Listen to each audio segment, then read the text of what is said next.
চেষ্টা করেছিল। আব্বাস সিদ্দিকীকে কিন্তু হুমায়ুন কবিরের সাথে গুলে বা লঞ্চ মানে বিজেপি লঞ্চ মানে প্রোডাক্ট বলে চালিয়ে দিলে হবে না। কেন? আব্বাস সিদ্দিকীরা পরিষ্কার, নৌসাদ আব্বাসরা পরিষ্কার, তারা কিন্তু মুসলিম রাজনীতির জায়গা থেকে করেনি। তাদের কাছে মুসলিম শিডিউল কাস্ট, শিডিউল টাইপ, ওদের ক্যান্ডিডেটের 50% ছিল শিডিউল কাস্ট, শিডিউল টাইপ। এবং ওরা কিন্তু কখনোই বলেনি যে এই দলটা মানে মানে আইএসএফ যেটা ওরা রেখেছিল সেখানে কিন্তু সেকুলার ফ্রন্ট শব্দটা আছে, ইন্ডিয়ান সেকুলার ফ্রন্ট, ধর্ম নিরপেক্ষতা। বিজেপিও নিজেকে বলে ধর্ম নিরপেক্ষতা, এখানে কিন্তু তা নয়। এখানে দুটো বিজেপিও বলে।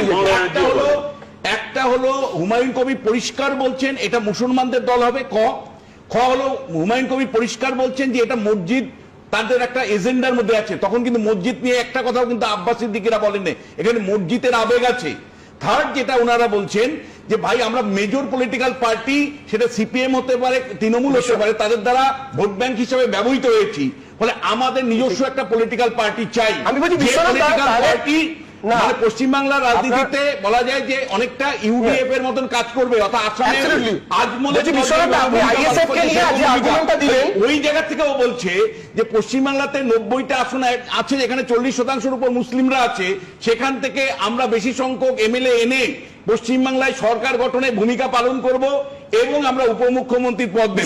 আপনি অন ক্যামেরা খুব পরিষ্কার বলেছেন যে তারা বলছেন যে মুসলিম ভোট যখন ফ্যাক্টর তখন আমরা ডিসাইড করব কে মুখ্যমন্ত্রী হবে, একদম কোট অ্যান্ড কোট। বিশ্বনাথদা শুধু এইটুকু বলুন, আইএসএফ বামেদের সাথে জোট করে যে যে সিটগুলোতে ক্যান্ডিডেট দিয়েছিল সেই সিটগুলোর ডেমোগ্রাফি কি?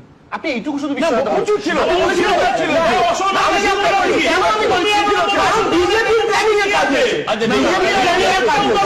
বিজেপির প্ল্যানিং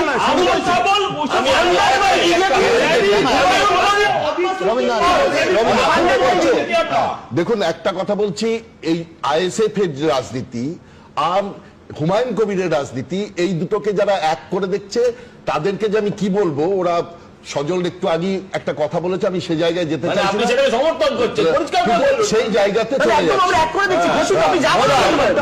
ব্যাপারটা হচ্ছে ধর্মটা এমন একটা জায়গায় মানুষকে দেয় যে বৃদ্ধা সারাদিন খেতে পায়নি, সে সারা রাত হাতে প্রয়াগে স্নান করব বলে, আর যে ওই ছেলেগুলো যারা মাথায় করে ইট নিয়ে যাচ্ছিল তারা হয়তো পাশের রাজ্য থেকে মার খেয়ে পরিযায়ী শ্রমিক হিসেবে মার খেয়ে এখানে এসছে, কিন্তু তারাও ভাবছে উপরওয়ালা তাদের কিছু একটা করে দেবে যদি ওখানে নিজের পয়সা খরচ করে দিয়ে দিতে পারি।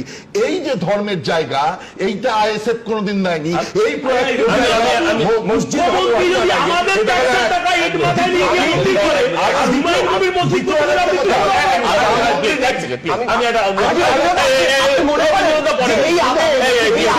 আমার এই মন্দির মসজিদের রাজনীতি মানুষের বেসিক চাহিদাগুলো কি আদৌ মেটাতে পারে?